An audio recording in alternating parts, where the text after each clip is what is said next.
Good morning. We are in a great ascension process at the moment.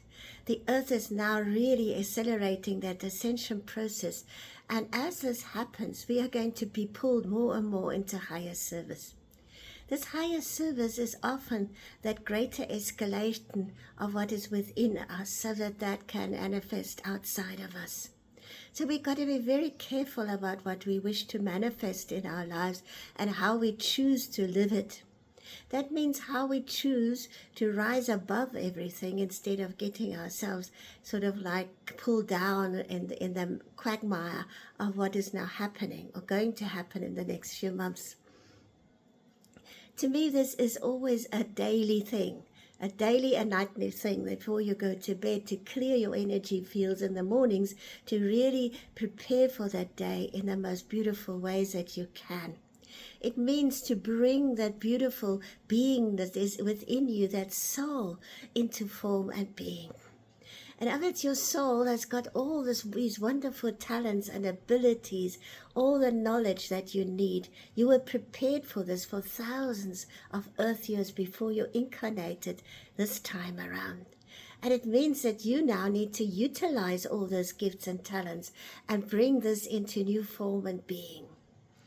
I'm so aware of this because I was listening to something yesterday and it really sort of brought me back to the core of it, knowing that it is now the building phase where we need to put the foundation stones now into form and being for the new earth and the new golden age. That means we cannot shrink anymore. We've got to step into our greatness as souls and into the love we in truth are. For there's not one being on this planet that does not want to be loved for who and what they are, and not for our projections on what they are, not for the roles they're playing on the center stages of life. This is so important now to grasp us, because in the end all is one.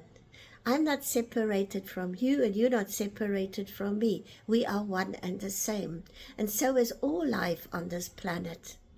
Make it your business now to bless where you live. Make it your blessing in that where you are, in your country, in the world, in the continent, in the seas, in the waters, in the air, in the earth. Bless them. We need to bring that love into form and being in all and every way we form.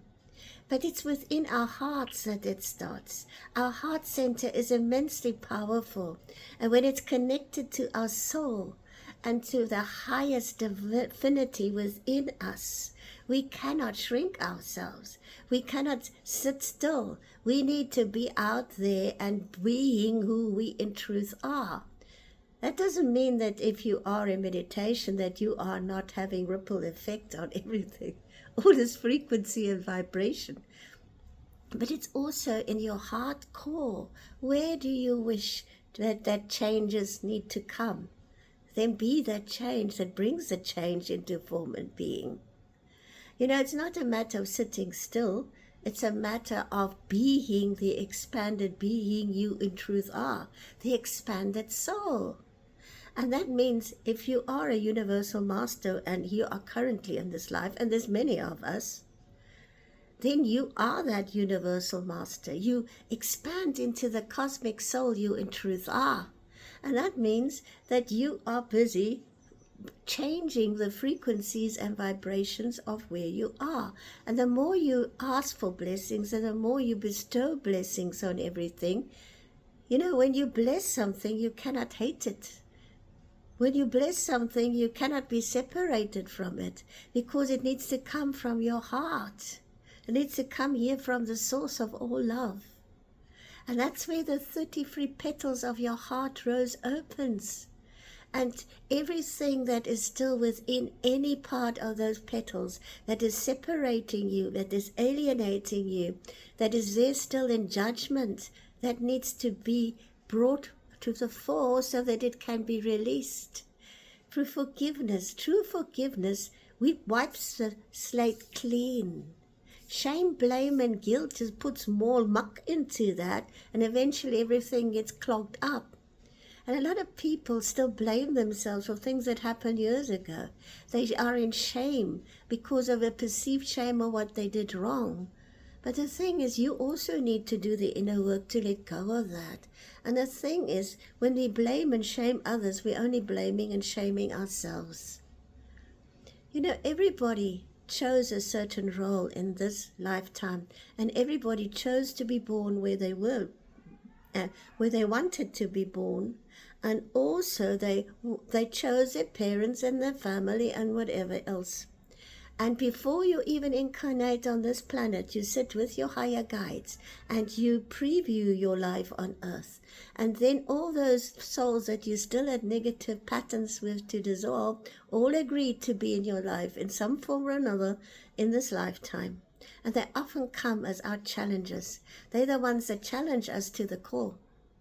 But you know what? It's the challenges that make us grow. And once we start becoming grateful for them, reflecting everything back to us like a mirror that we have not earned and loved within ourselves, then we become whole.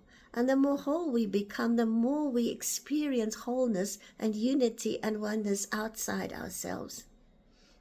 That's why being in nature is so very important.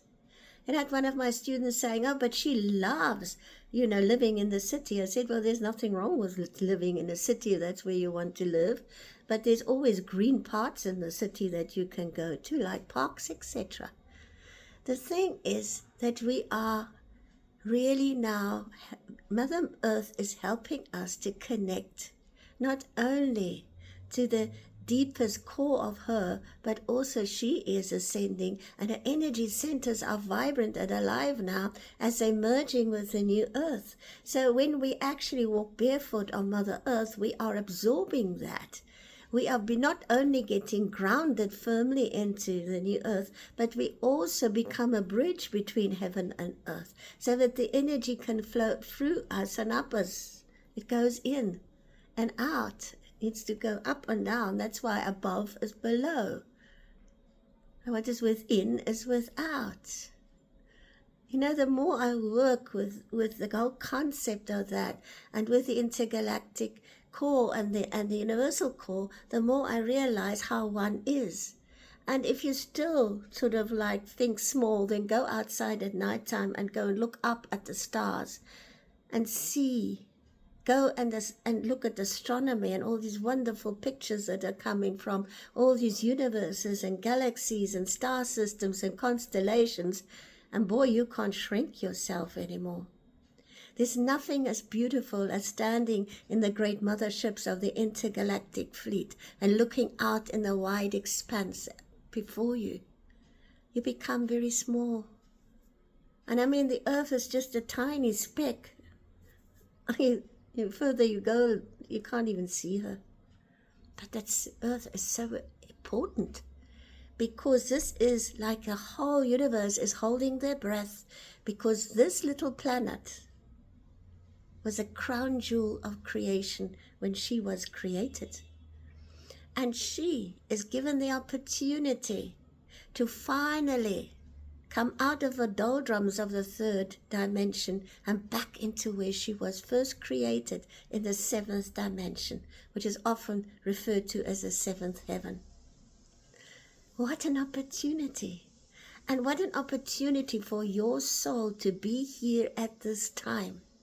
When before you incarnated and you knew that the new earth would be born and the new golden age, you said, oh, I want to be here. I don't want to just witness this. I want to experience what it's like to transfigure into that new light body form. I want to be here to experience this. I want to bring my own beautiful soul knowledge and all that I am, my talents and abilities, to assist with this process. That's why you're here. That's the only reason why you're here. And most people always look at what they lack in life and what is missing in life, instead of appreciating what is already there, and then building and using what is there as building blocks that go as golden building blocks for the new golden age. It's here, it's present, it's in the here and now. And at the core of your soul, you are a master. And at the core of your soul, you are pure love. That's what's now required of you. But of course, you have free will and choice. You can choose not to. That is your own free will. Whatever you choose, you are loved. Whatever you do, you are loved. And whatever you wish to bring into form and being, you are loved. The only thing is, if you have that choice, why not choose the best, the highest, the most light-filled and love-filled, illuminated from deep within, from the heart and soul, and make this the best life you ever lived in the whole universe. The choice is yours. I'm sending you lots and lots of love. There is only love, or else is illusion. Thank you for being on this planet with me in this most exciting time. What a time to be alive on planet Earth.